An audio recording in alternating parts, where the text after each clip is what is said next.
Hi friends, నేను మీ Gnaneshwar. Sunday ఎపిసోడ్లో ఏమి జరగబోతుంది అనేవి క్లియర్ కట్గా నేను మీకు అప్డేట్స్ ఇవ్వబోతున్నాను. అలాగే కొన్ని విషయాల గురించి కూడా మాట్లాడుకోబోతున్నాము. జస్ట్ 7 minutes వీడియో చూడడం వల్ల నేను చెప్పబోయే ప్రతి అంశం పైన మీకైతే ఫుల్ క్లారిటీ అయితే వస్తుంది. సండే ఎపిసోడ్లో దివ్యా నిఖిత వర్సెస్ తనుజ గారు ఫుల్ ఫైట్ అయితే జరుగుతుంది. నాగార్జున గారు ముందే జరుగుతుంది. దివ్యాకి ఫుల్ క్లాస్ అయితే నాగార్జున గారు పీకబోతున్నారు. అలాగే కళ్యాణ్ పడాలకు చాలా గుడ్ ఎపిసోడ్ అనేది ఈరోజు ఉండబోతుంది. ఎందుకంటే నాగార్జున గారు కళ్యాణ్ పడాలని చాలా మెచ్చుకోవడం జరిగింది. కళ్యాణ్ పడాల ఫ్యాన్స్కు గుడ్ న్యూస్ అని కూడా చెప్పుకోవచ్చు. అలాగే విన్నింగ్ రేస్ కోల్పోయినట్టు ఇమాన్యుయల్, అలాగే ఓటింగ్లో టాప్లో ఉన్నటువంటి తనుజ, అలాగే కళ్యాణ్ పడాల, అలాగే టాప్ 5 ఎవరు ఉంటారు అనేది కూడా వీడియోలో క్లియర్ కట్గా మాట్లాడుకుందాము.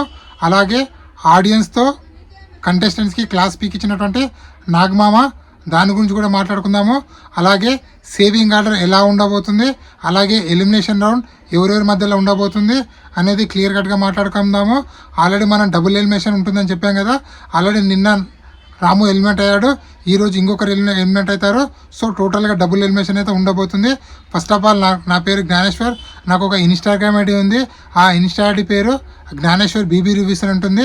మీకు బిగ్ బాస్ 9 సంబంధించినటువంటి లేటెస్ట్ అప్డేట్ ఎప్పటికప్పుడు కావాలంటే దయచేసి ఇన్స్టా ఐడిని ఫాలో అవ్వండి. ఇన్స్టా ఐడిని ఫాలో అవ్వడం వల్ల బిగ్ బాస్ 9 సంబంధించినటువంటి ప్రతి ఒక్క అప్డేట్ అనేది 24/7 నేను ఇన్స్టా స్టోరీ రూపంలో పెడుతుంటాను. సో మీకు 100% ఇన్స్టా ఐడిని ఫాలో అవ్వండి. సో అసలైన మ్యాటర్కి వెళ్దాము. దివ్యా నిఖితకు అలాగే తనుజకి ఈరోజు చాలా పెద్ద ఫైట్ అయితే జరగబోతుంది. అదే నాగార్జున గారు ముందే నీది తప్పు అంటే నీది తప్పు, నీది తప్పు అంటే నీది తప్పు అని చెప్పి ఒకరికొకరు ఇద్దరు బాగా వాదించుకుంటారు. ఆల్మోస్ట్ 30 minutes వాళ్ళిద్దరు వాదించుకుంటారు. So 30 minutes వాదించుకున్నారు. ఎందుకంటే మనకు ఆడియన్స్గా మనకు తెలిసిన పర్సన్ వెళ్ళాడు, ఆ పర్సన్ చెప్పాడు కాబట్టి మీకు నేను ఇంత కరాఖండిగా చెప్పగలుగుతున్నాను. సో ఇక్కడ నాగార్జున గారు చాలా వీడియోలు ప్లే చేసి దివ్యా నిఖితకు గట్టి ఎక్కలైతే క్లాస్ పీకబోతున్నారు అని చెప్పి మనకైతే సమాచారం అయితే వచ్చింది. ఎందుకంటే దివ్యా నిఖిత గేమ్ని మొత్తం చేంజ్ చేసింది. అలాగే కళ్యాణ్ పడాలకు మాట ఇచ్చి మాట తప్పడము, అలాగే రెబల్గా వాళ్ళ టీమ్మేట్కి మాటలు ఇచ్చి ఆ రెబల్ టైంలో కూడా వాళ్ళ టీం మెంబర్స్ని తీసేయడము, ఎన్ని విషయాలపైన వీడియో క్లిప్స్ చేసి మరి దివ్యా నిఖితకు 90mm రాడ్ అయితే దింపడం జరిగింది. చాలా గట్టి అయితే క్లాస్ పీకడం జరిగింది. అలాగే తనుజకు కూడా లైట్గా క్లాస్ పీకడం జరిగింది. అలాగే కళ్యాణ్ పడాలకు గుడ్ ఎపిసోడ్ అని చెప్పాను కదా. ఎందుకంటే కళ్యాణ్ పడాలకు చాలా మంచి ఎపిసోడ్ ఈరోజు ఉండబోతుంది. Kalyan Padala fans good news అని చెప్పుకోవచ్చు. ఎందుకంటే కళ్యాణ్ పడాల లాస్ట్ వీక్లో చాలా మెచ్యూరిటీగా ఆలోచించాడు. ఎందుకంటే దివ్యా నిఖిత తన టీం మెంబర్ అయినా కూడా తనని తీసేసినా కూడా దివ్యా నిఖితని ఎక్కడ బ్యాట్ చేయలేదు. అలాగే దివ్యా నిఖిత గురించి ఎక్కడ చెడుగా మాట్లాడలేదు. దివ్యా నిఖితని కూడా క్వశ్చన్ కూడా వేయలేదు.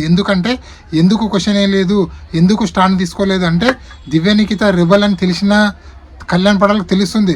కానీ ఎందుకు అంటే నేను రెబల్ నువ్వు అని చెప్తే దివ్యా నిఖితని బయటికి చెప్తే సో మిగతా కంటెస్టెంట్లు అందరూ హుషారు పడతారు. సో రెబల్ నువ్వే అని చెప్పి సో మొత్తం టీం అందరికీ నెగిటివిటీ అవుతుంది. టీం అంతా కోల్పోతారు. టీం అంతా కెప్టెన్ కంటే టాస్క్ నుంచి ఎలిమినేట్ అవుతారని చెప్పి సరే నేను ఎలాగో అవుట్ అయ్యాను కదా, నా టీమ్మేట్ అయినా ఆడని అని చెప్పి ఆ విధంగా పాజిటివిటీ ఆలోచించడము ఇక్కడ నాగార్జున గారికి చాలా బాగా నచ్చుతుంది. అందుకోసం మెచ్చుకుంటాడు. అలాగే తనుజ కెప్టెన్ కంటే టాస్క్లో సపోర్ట్ చేసే టైంలో దివ్యా నిఖితకు క్వశ్చన్ వేయడం కూడా నాగార్జునకు చాలా బాగా నచ్చుతుంది. ఆ విషయంలో కూడా కళ్యాణ్ పడాల చాలా బాగా మెచ్చుకుంటాడు. నువ్వు చాలా మెచ్యూర్గా ఆలోచిస్తున్నావు కళ్యాణ్ పడాల, ఇదే విధంగా నువ్వు ఆడినావంటే 100% నువ్వు టాప్లోకి వెళ్తావు. సో నీ గేమ్ని ఇంకా ఇంప్రూవ్ చేసుకో అని చెప్పి, అలాగే నీ కోసం కూడా నువ్వు స్టాండ్ తీసుకో అప్పుడప్పుడు. ఎందుకంటే నీ కోసము నేను బయట ఉన్నటువంటి ఫ్యాన్స్ ఓటేస్తున్నారు. సో నీ కోసం నీవు కూడా స్టాండ్ తీసుకుంటే బాగుంటుందని చెప్పి నాగార్జున గారు చెప్పడము చాలా బాగుంటుంది. ఈరోజు ఎపిసోడ్ ఎవరు మిస్ కాకండి. ఎందుకంటే కళ్యాణ్ పడాలకు చాలా గుడ్ ఎపిసోడ్.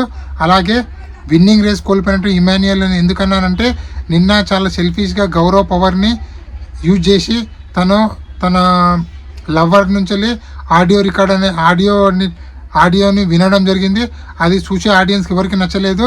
ఎందుకంటే కెప్టెన్ కంటెండర్ టాస్క్లో కూడా గౌరవ్కు బ్యాచ్ ఇచ్చే టైంలో కూడా సెల్ఫిష్నెస్గా ఆలోచించాడు ఇమాన్యుయల్. అదేవిధంగా ఇక్కడ కూడా చాలా సెల్ఫిష్గా ఆలోచించాడు. తన పవర్ ఉంది కదా, తనకు ఒకసారి రిక్వెస్ట్ చేసి సో నీకు ఓకేనా కాదని ఆలోచించి అలా డిసిషన్ తీసుకుంటే బాగుండేది. కానీ తన పవర్ గౌరవ్కి ఎలాగే యూజ్ కాదు సార్, ఓకే సార్ నేను ఆడియో ఇంటర్న్ చేసి చెప్పడము ఇక్కడ చాలా అంటే చాలా తప్పు చేశాడు ఇమాన్యుయల్. ఎందుకంటే ఒక విన్నర్కి ఉన్నటువంటి క్వాలిటీస్ ఇమాన్యుయల్స్కి అస్సలు లేవు. ఎందుకంటే నామినేషన్కి రావడానికి భయపడతాడు, అలాగే మొత్తం గేమ్ అంతా సేఫ్ గేమ్ ఆడతాడు. సో ఇవన్నీ ఒక విన్నర్కి ఉన్నటువంటి క్వాలిటీస్ లేవని చెప్పి క్లియర్ కట్గా అర్థమవుతుంది. ఎందుకంటే ఒక విన్నరు బిగ్ బాస్ హౌస్లో విన్నింగ్ కావాలంటే నామినేషన్లోకి ఎన్నిసార్లు వస్తే అంత ఓటు బ్యాంక్ అనేది పెరుగుతుంది, అలాగే అన్ని ఫ్యాన్ పేజెస్ అనేది ఏర్పడతాయి. ఇక్కడక్కడ ఇమాన్యుయల్ చాలా తెలివిగా తప్పించుకుంటున్నాడు, కానీ తను విన్నింగ్ రేజ్ నుంచి కోల్పోయాడని చెప్పి తనకు అర్థం కావట్లేదు. తన ఫ్యామిలీ ఆడియన్స్, తన ఫ్యామిలీ మెంబర్స్ అయినా వచ్చి చెప్తే ఏదైనా గేమ్ చేంజ్ చేసుకుంటూ చూద్దాము. ఇప్పటివరకు అయితే 100% ఇమాన్యుయల్ అయితే విన్నింగ్ రేజ్ నుంచి తప్పుకున్నాడు. అలాగే ఓటింగ్లో టాప్లో కొనసాగుతున్నటువంటి తనుజ, అలాగే కళ్యాణ్ పడాల. ఈ బిగ్ బాస్ 9లో ఇప్పటివరకు అయితే విన్నర్లు ఎవరన్నా ఉన్నారు అంటే అది 100% కళ్యాణ్ పడాల, తనుజ. వీళ్ళిద్దరి మధ్యలో విన్నింగ్ రేస్ కొనసాగుతుంది. ఒక టెలిగ్రామ్ చూసినా, యూట్యూబ్ చూసినా, ఇన్స్టా చూసినా, అలాగే మన టెలిగ్రామ్ కానీ, ఇన్స్టా కానీ, ట్విట్టర్ కానీ, ఫేస్బుక్ కానీ, వాట్సాప్ కానీ ఎక్కడ ఏ అన్అఫీషియల్ పోలింగ్లో చూసినా కూడా వీళ్ళిద్దరు ఓటింగ్ అనేది 25 నుంచి 35% మధ్యలో కొనసాగుతుంది. నివ్వా నీనా అన్నట్టు టఫ్ ఫైట్ అయితే జరుగుతుంది. 100% రాసి పెట్టుకోండి, విన్నర్ అయితే వీళ్ళిద్దరి మధ్యలో ఉండబోతుంది. అలాగే టాప్ 5 ఎవరు ఉంటారని అందరూ అడుగుతున్నారు కదా. నా టాప్ 5 అయితే Kalyan Padala winner, runner Tanuja, 3rd place Emmanuel, 4th place Demon Pavan, 5th place కోసం ముగ్గురు పోరాడుతున్నారు. అది ఎవరు అంటే సుమన్ శెట్టి, సంజన, రీతు చౌదరి. వీళ్ళు ముగ్గురు 5th పొజిషన్ కోసము కొట్లాడుతున్నారు. మిగతా రిమైనింగ్ కంటెస్టెంట్లు అందరూ 1 by 1 ఎలిమినేషన్ అయ్యి ఇంటికైతే వెళ్ళిపోతారు. నేను చెప్పే 8 నేమ్స్ లోపల 100% టాప్ 5 ఉంటారని చెప్పి నేనైతే చెప్తున్నాను. మీరు కావాల్సే వీడియో స్క్రీన్ రికార్డ్ తీసుకొని పెట్టుకోండి. 100% టాప్ 5 వాళ్ళే ఉంటారు. అలాగే ఆడియన్స్తో పాటు క్లాస్ కూడా పీకించడం జరిగింది.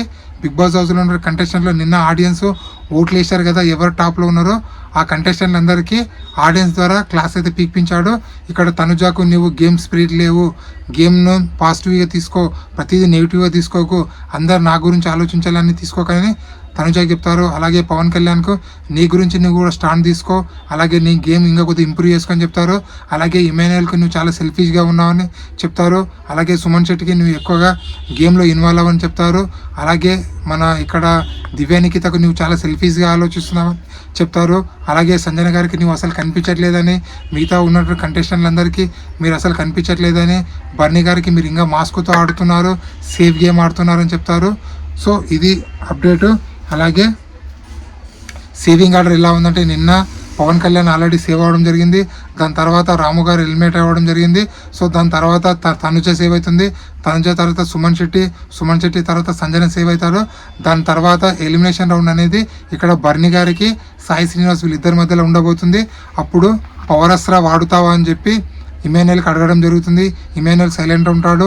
అలాగే గోల్డ్ బజార్ వాడతావా అని చెప్పి మన తనుజ గారికి క్లియర్ కట్గా చెప్పడం జరుగుతుంది.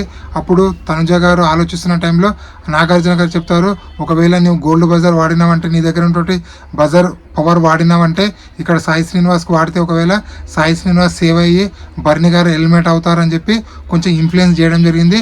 అప్పుడు చాలా తెలివిగా మన ఎవరు తనుజ గారు ఆలోచించి, లేదు సార్ నేను ఆడియన్స్ యొక్క ఓటింగ్కి నేను రెస్పెక్ట్ ఇస్తాను సార్, ఆడియన్స్ ఏ డిసిషన్ తీసుకున్నా కూడా ఆ డిసిషన్ నేను రెస్పెక్ట్ తీసుకుంటాను, నా దగ్గర ఉన్న పవర్ నేను అట్టి పరిస్థితుల్లో వాడను అని చెప్తారు. కానీ ఆ పవర్ గురించి ఆల్రెడీ రీతు చౌదరి అలాగే తనుజ మధ్యలో డీలింగ్ అయితే జరుగుతుంది లాస్ట్ వీక్. సో ఎందుకంటే క్యాప్టెన్ కంటెండర్ టాస్క్ టైంలో నేను డ్రాప్ అవుతానని చెప్పి తనుజకు రీతు చౌదరి చెప్తుంది. సో నీ దగ్గర ఉన్నటువంటి పవర్, సేవింగ్ పవర్ను నా కోసం యూజ్ చేయని చెప్పి వాళ్ళిద్దరైతే డీలింగ్ చేసుకుంటారు. సో అది గుర్తొచ్చి కూడా తనుజ సాయి కోసము తన దగ్గర ఉన్నటువంటి గోల్డ్ బజర్ని యూజ్ చేయదు. ఆ విధంగా సాయి ఈ వారం సండే ఎపిసోడ్లో ఎలిమినేట్ అవ్వడం జరుగుతుంది. ఎలిమినేషన్ ప్రాసెస్ ఏంటంటే ట్రైన్ ఎవరి దగ్గర అయితే ఆగుతుందో వాళ్ళు సేవ్ అవుతారు, ట్రైన్ ఆగని వాళ్ళు ఎలిమినేషన్ అవుతారు. ఇక్కడ బర్నీ, సాయి శ్రీనివాస్ ఉన్నప్పుడు బర్నీ దగ్గర ట్రైన్ అది ఆగుతుంది. So Bharani your safe, Sai Srinivas your eliminate అని చెప్పి నాగార్జున గారు క్లియర్ కట్గా చెప్పడం జరుగుతుంది. ఇది ఇప్పటివరకు లేటెస్ట్ అప్డేటు. ఇలాంటి కొత్త అప్డేట్ ఎప్పుడప్పుడు తీస్తుంటాను. దయచేసి నా ఓల్డ్ ఛానల్ డిలీట్ అయింది. ఈ కొత్త ఛానల్ని లైక్ చేస్తారని, సబ్స్క్రైబ్ చేసుకుంటారని మనసారా కోరుకుంటున్నాను. ఎందుకంటే బిగ్ బాస్ చూసే ప్రతి ఒక్కరికి నా వీడియోని షేర్ చేయండి, అలాగే లైక్ చేయండి. లైక్ చేస్తే నాకు కొంచెం వ్యూస్ ఎక్కువ వచ్చే ఛాన్స్ ఉంటుంది. ఇలాంటి కొత్త కొత్త వీడియోలు ఎప్పుడప్పుడు అందిస్తుంటాను. అలాగే నా ఇన్స్టా ఐడిని కూడా ఫాలో అవ్వండి. ఇన్స్టా ఐడిని ఫాలో అవ్వడం వల్ల బిగ్ బాస్ 9 సంబంధించిన ప్రతి ఒక్క అప్డేట్ అనేది 24/7 నేను ఇన్స్టా స్టోరీ రూపంలో లీక్స్ పెడుతూనే ఉంటాను. సో ఇన్స్టాని ఫాలో అవ్వడం వల్ల బిగ్ బాస్ సంబంధించిన అప్డేట్ అనేది మీకైతే వస్తుంది. సో ప్లీజ్ సపోర్ట్ చేయండి. నేను మీ జ్ఞానేశ్వర్. జై హింద్. ఉంటా మరి.